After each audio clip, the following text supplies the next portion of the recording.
Good morning, good evening, good afternoon to you, lovely folks out there on the internet. To the who knows how many people. I'm not gonna put myself down over my subscriber count. I was gonna I was gonna get into a whole self-deprecating thing, but let's not get sidetracked. I have a goal. Me and my SO yesterday.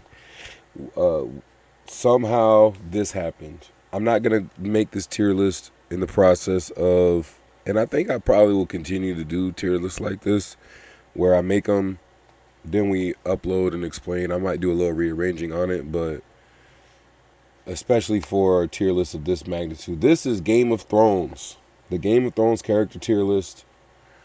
I tried to take my own perspective as well as try and have something. I challenged myself when I made it to try and keep it objective and subjective kind of at the same time. Meet in the middle.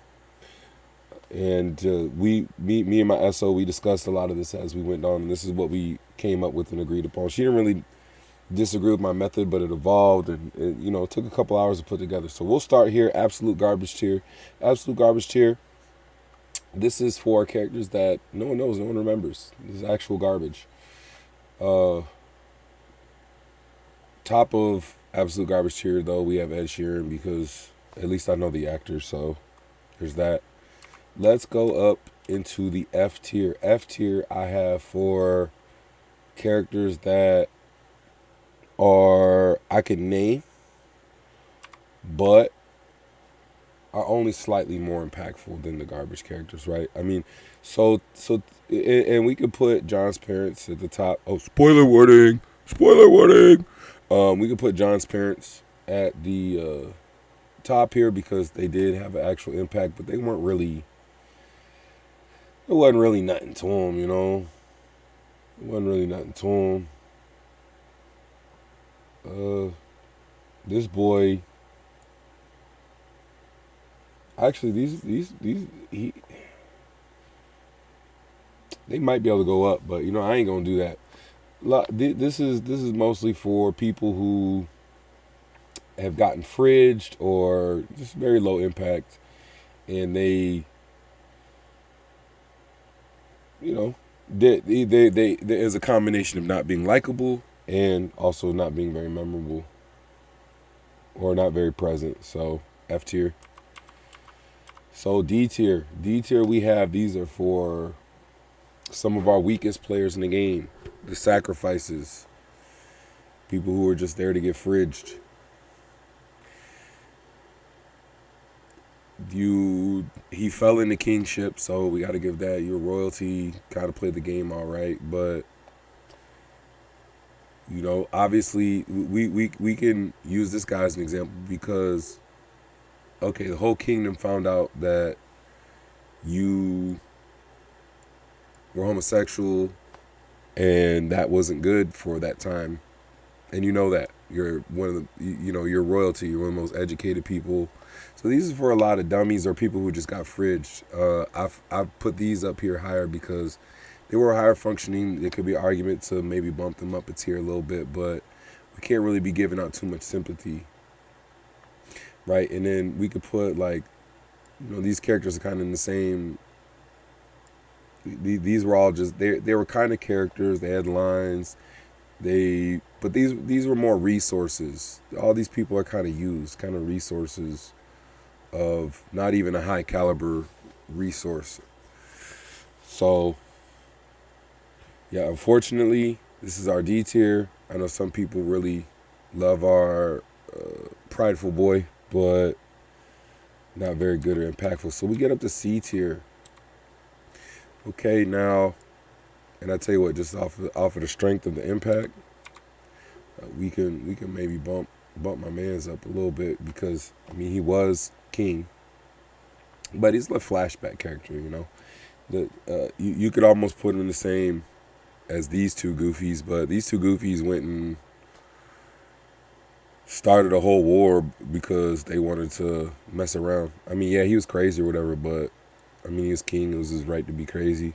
The Targaryens have been being crazy for hundreds, 1,000 years or something. So, it's kind of, was he losing his mind? Yeah. But anyhow, Ygritte, like she was cool. Like there's some cool people in here. But as far as like the overall power and influence and impact, like this guy was a straight goofy. He didn't have to go off and do none of the stuff he did. He went off and did all the stuff he did, and he did it for nothing. He did it for nothing. He just did it. He just did it to get himself popped off. My man's right here. You know, he was cool. He was sly, but I give him his discredit because he knew Arya wasn't cut out for it. He knew what was gonna happen with Arya. He knew Arya was gonna do what she was gonna do. And we also got to put the simps in C tier too. Grey Worm, Grey Worm, you could almost say is sympathetic, but the thing about Grey Worm is that it's pretty much 50-50, where maybe even not even 50-50. I'd say it skews more towards the negative for him, where he either makes a bad decision, like a bad decision as in it's poor when he has, because half the time he's not acting with free will, but when he does act with free will, he either does something evil or makes a bad decision. They really highlight and like dramatize, and that goes with Dany and everybody on the whole, that when they're making good decisions they kind of draw it out and really highlight it. But Grey Worm wasn't all that. Catelyn, yeah, same for Catelyn. If we're being real, Catelyn, again, it's a perspective flip. It's kind of like what happened with Dany. We were led to believe this and that about Catelyn, but a lot of what dragged Jon down his whole life was Catelyn. Catelyn was not really that great of a person. If we're keeping it, if we're being 100% honest, if she had like the backbone Cersei did to be able to get Robb to do what she needed Robb to do, and if she had any kind of sauce or it wouldn't have went down that way, because she was really in a position like Cersei was in, where she had a child, and they decided to keep going with the war. I understand sort of the sympathy aspects of it, but let's go to B tier. Let's get everybody mad. Yes, Dany is a B tier character. Dany, Ned. These are B tier characters, right? I think B tier is the tier of like false kings, because we got Robb. Was Robb a rightful king? Yes. Was he dumb? Yes. Prior to the whole Red Wedding thing, Robb to me was never really all that likable. And Ned was selectively noble, right? He was talking about honor, what it means to be a Stark, this, that, and the third. But if you contextualize the history of the Starks, when it gets down to it in a disagreement, that was like the most noble thing that the Starks ever did, right? Was kneel, so that way the North didn't have to get into that big ass war. The king who knelt, right? And Ned just couldn't put his pride aside, his honor aside, whatever. He just couldn't. He was too late on trying to kneel. He knew what the program was. He knew the games. So Dany is just a really vile person. I don't know how so many people got so blindsided by her, the last season. I guess it was kind of because like, and the thing is too is that like, yeah, she had some kind of juice in Essos. She could have just kept ruling over there. She didn't have to come west. There really wasn't any reason. If she cared about her people, she wouldn't have brought them across the ocean to go fight a war to win a land that didn't want her or her family. There's just so many things about it. But Dany wasn't really all that smart either. She didn't for the amount of power that she had. Honestly, we could say if Cersei had those dragons, the people of Westeros would have. If anybody had her dragons, because that's about all she had. She had dragons, and she had an evil tendency. That's where her power really came. Is that she was very willing to do evil things. Play with her marriage, play with different men, play with her word, threaten people. She kind of, I think we saw that she had a certain level of disgust with herself, and that made us sympathize with it, because when she had to really take those kind of actions in more of an active role, because in Essos she didn't really have to do evil things all the time. She did do a lot of evil things in Essos, but when she came to Westeros, she had to do, go against her code, go against or what she thought was her code, because her code is actually. Anyhow, I'm not gonna keep harping on Dany. Rob, Rob and Rob, they're goofy, but yeah, that's B tier. Let's go on up to A. These are mostly hands, right? Hands have a higher seat of power than a lot of these false kings. You could almost put Ned up here, and that's why Ned's at the top. But Ned was just like the worst hand. He really was the worst hand. We could put, we gotta leave Tywin up here. But Sam, you could say in a way, Sam was like almost like Jon's hand, almost in a way. How he got up here, I don't know. Maybe this is, and I think we're probably getting more into the likability rankings. But this is Stannis' hand, and more or less Stannis' maester.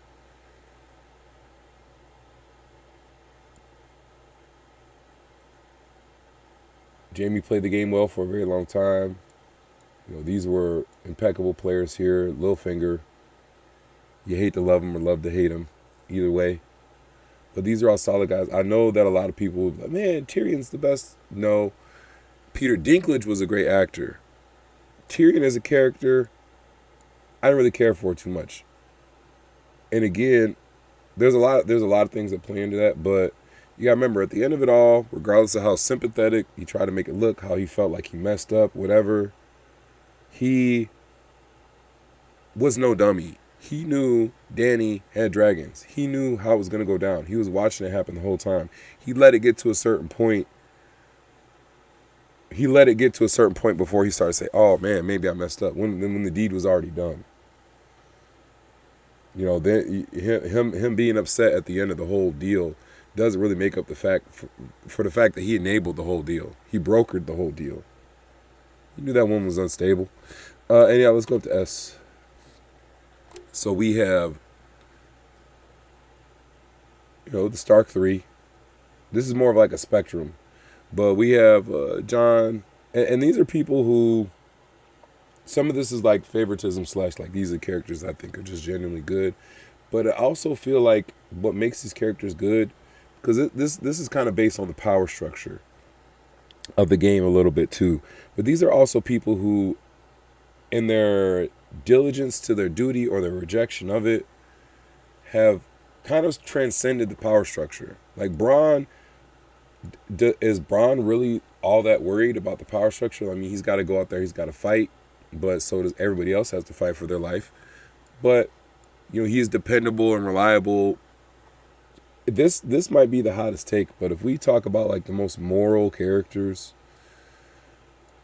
then it's probably got to be Jon, Bronn, and Brienne. Right? These are probably the most moral characters, because Bronn, yeah, he's for hire, but he gives you your money's worth. He is as honest as can be based on the pay. You just got to come with the bigger bag.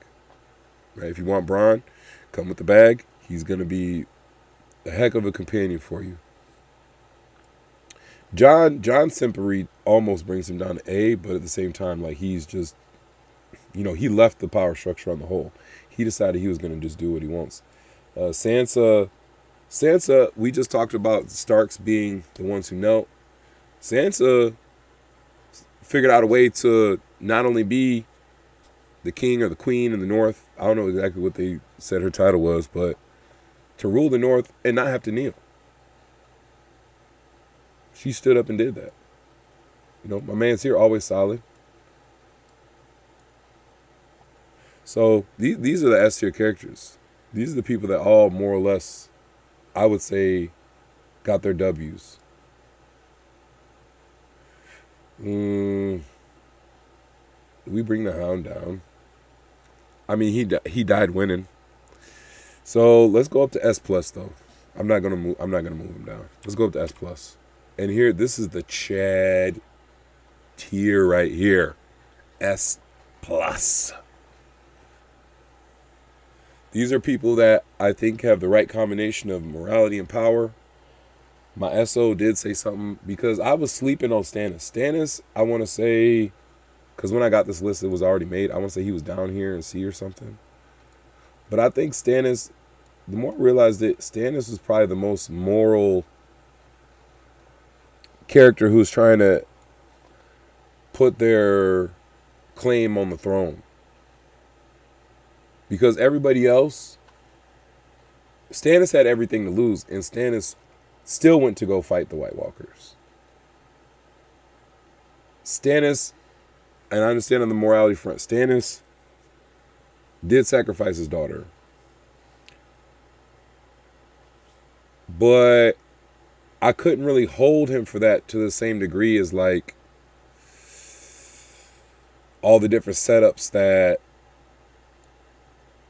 Tywin pulled on Tyrion, or the way Cersei was manipulating her children, the way these other people lower than Stannis have violated their loved ones. I couldn't do that to Stannis because what do? You have this woman here who more or less her magic, especially, and you say, you think God's talking to you, and you're already on a mission of duty, right? Him wanting to be king is for himself, but he also is one of the only people who wanted to make a claim to the throne. I would put him and Jon on the same kind of like process of Jon's ruling style is more like what's good for the people. Stannis had a lot more considerations for his people, and the same could be said here. Now, all that being said, yeah, outside of that and him having his backbone where he needs to have his backbone, I can't really say Stannis. Out of everybody who tried to play the game, I have to say Stannis might have just be my favorite player. The more and that's crazy because I didn't come into it really knowing how I was gonna feel about Stannis, but Stannis, well, these are all up here for me. So, do we really need to say what's going on with Sir Chattington? I would bring him down a tier because I was trying to keep guys within a certain range of their wives. Right, like Ned's here, Catelyn's here. Ned, here's the thing, Ned could almost make it into A, but I feel like, yeah, your wife is a reflection of you. So, but the thing is, Dany,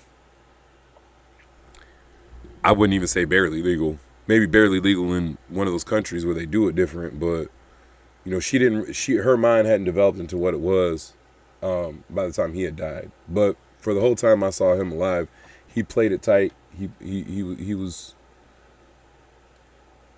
absolutely solid. And then, come on, look at this beard. Before we even get into it, look at this man's beard. He was always raw. So, yeah, this is the tier list. I say maybe I'll move Stannis up here. The more I got to thinking through this, I was like, man, Stannis, honestly, and that's why I'm glad the show didn't focus on him too much, because Stannis was so by the book that Stannis' stuff was almost boring. It's easy to overlook him, but really thinking about the context of everything that went on in this realm, yeah. Yes. So, yeah, this is the tier list. But not really, because we got bonus tiers. Let's go up to the bonus tiers. This is the not cat tier because these are dogs. Well, I really put like pets or animals, things of that nature, right? I know. Before anybody tries to cancel me, like, oh, blah blah blah. Listen, bruh. My girl here, she was more or less a pet. She was more or less Dany's pet. As far as like her personality, her impact, she messed around, with Grey Worm. Oh, Oh, and we spoiled it.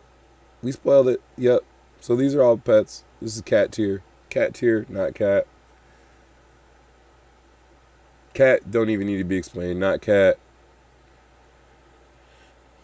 I mean, we could put Braun at top of not cat tier.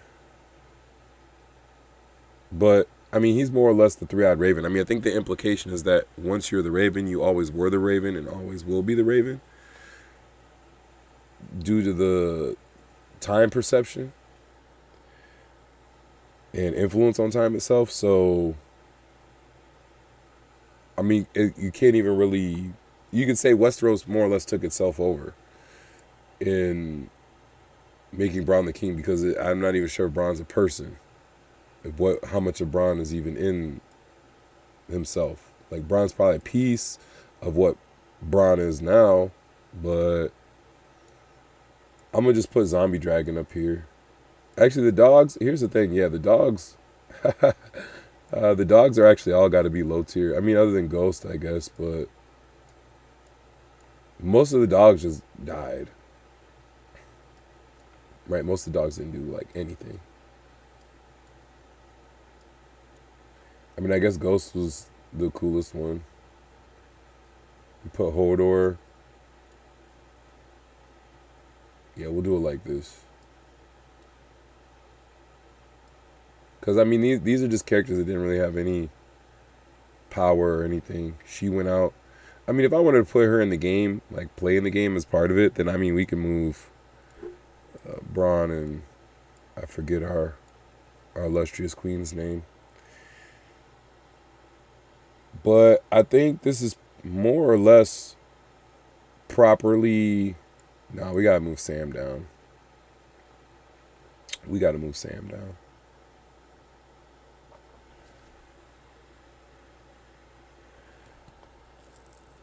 Yeah, I think I'm pretty satisfied with this. So this is the Game of Thrones tier list, everybody. Cat, not cat, S plus. You know, all jokes aside up here, I think that's what I've taken more out of this than anything is that through exploring my opinions on these Game of Thrones characters, I have learned to have more appreciation for, I think, Stannis more than anybody or anything. And Bronn too. I didn't really think about how much I like Bronn, but I think Bronn's incredible. As far as the power structure go, I think I got it pretty much figured out. But if you guys have any opinions or someone want to add, or if we need to do a round two, feel free to let me know. But until you do, I'm out.